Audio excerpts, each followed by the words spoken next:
Oh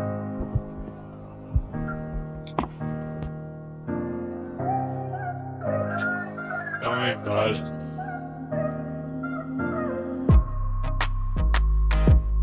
It's that one guy.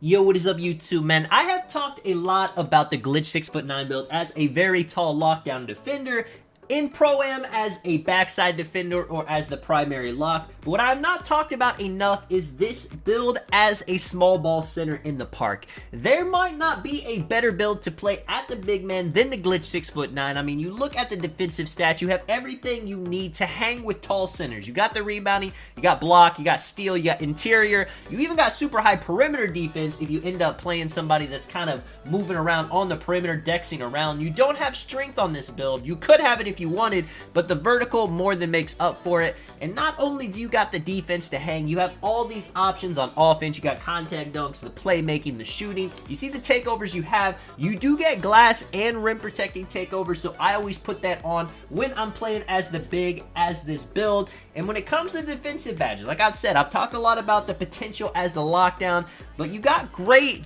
center badges. I mean, you got Worm, you got Box on Hall of Fame, you get Interceptor, you got Pogo Stick to give you extra jumps against the 7'3s, you got Ball Stripper to help you even more down low when trying to defend them.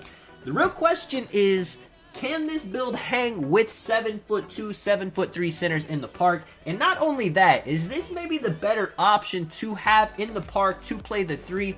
In my honest opinion, I think if you're going to play center, playing 3s, this build is a better option. I mean, look, I grab a rebound, and one thing I can do with this build, you know, I mean, contact dunk right there, that's just a 2-pointer, but you can actually create your own 3-point shot. So maybe your point guard, he's getting boxed up. Maybe your shooting guard, you know, he's not good at shooting. You, as the big man, could ISO the center, you could get up 3-pointers, and most importantly, you can actually hold your own very well in the paint. Now, this gameplay, I'm not gonna lie to you, these guys are just people playing the park. These guys are not the top 20, top 30 players in the game. But when you're playing park, you're not gonna run into the top 20, top 30 players in the game. I won't lie to you guys and say if you run into somebody that's one of the best 7'3" centers in the game, you're going to be able to clamp them up on the 6'9". You're going to be able to out-rebounding on the 6'9".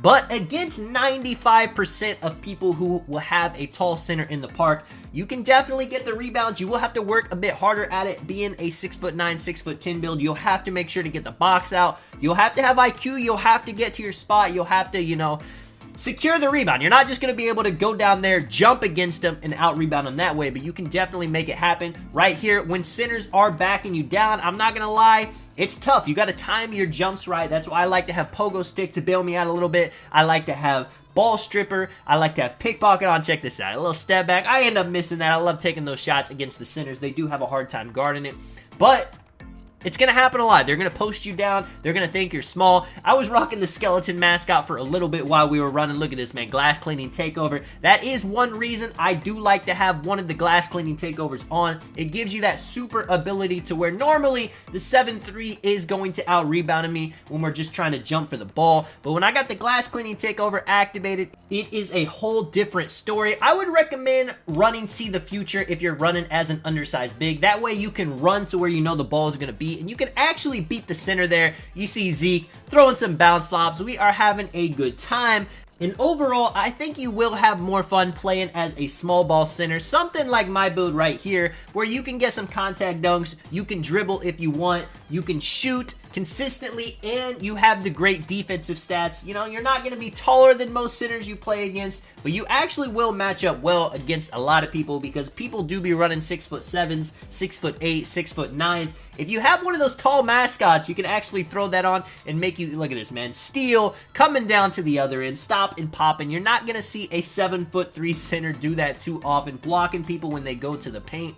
Like I was saying though, if you have one of the taller mascots, like the Wizards mascot, the any fat mascot. I mean, I was playing a dude, he was a 6'6" small forward. He was dribbling like crazy. I thought he was like 7'2" because of the mascot. He ended up being 6'6". That definitely makes you taller. I would not recommend putting on the skeleton mascot if you're playing as a small ball center. It was a bad idea. I kind of felt like I was a lot smaller than I actually am, and you'll see in the next few clips, I actually do end up taking the mascot off. I definitely look a lot taller. Let me know what you guys think, though. Let me know what you guys play as the center. Now, as you guys have seen my videos, I do have a 7-3 center. I have a glitch 7-2 center. I love playing big man, and for the most part, when it's coming to rec, when it's coming to comp pro-am, even playing comp 3 sometimes, I do like to have a giant 7'3" center because I can just completely dominate the paint, especially if I'm playing with shoot first point guards. You guys know AK, you know Kitchen, they're always chucking up shots. So I help the team more just being a big body in the paint and getting rebounds. But where I'm playing something a bit more casual right here, where Zeke, he's actually a pass-first point guard. Laker, he's on a new build that can ISO, that can shoot, so there's a lot of spacing on the court. It is more fun to kind of just be more versatile on the court. If you were asking me for my opinion, I think if you run with guards that, you know, they have the 5'9", 5'10" that has the 99 3-pointer, they be chucking up shots like crazy. Circus 3's Hall of Fame, Mismatch Expert Hall of Fame. If they're shooters, and you'll know if they're shooters, you know, it's good to have a taller big man. But if you play with people, maybe they're not, you know, 99 3-point demons. Maybe you guys just got a bunch of tall players like 6'6", 6'5", 6'6", 6'7". Sometimes having a lineup of pretty much 3 locks that can ISO ends up working out very well. And like I said, it's really up to you. It's how you want to play.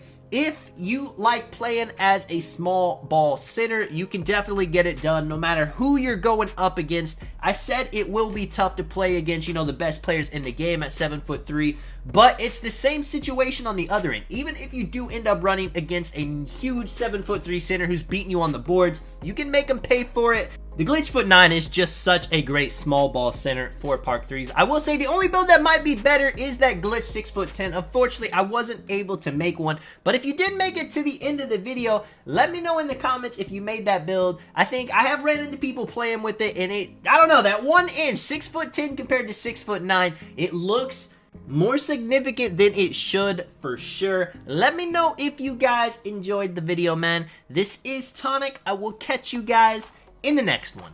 I'm out. Peace.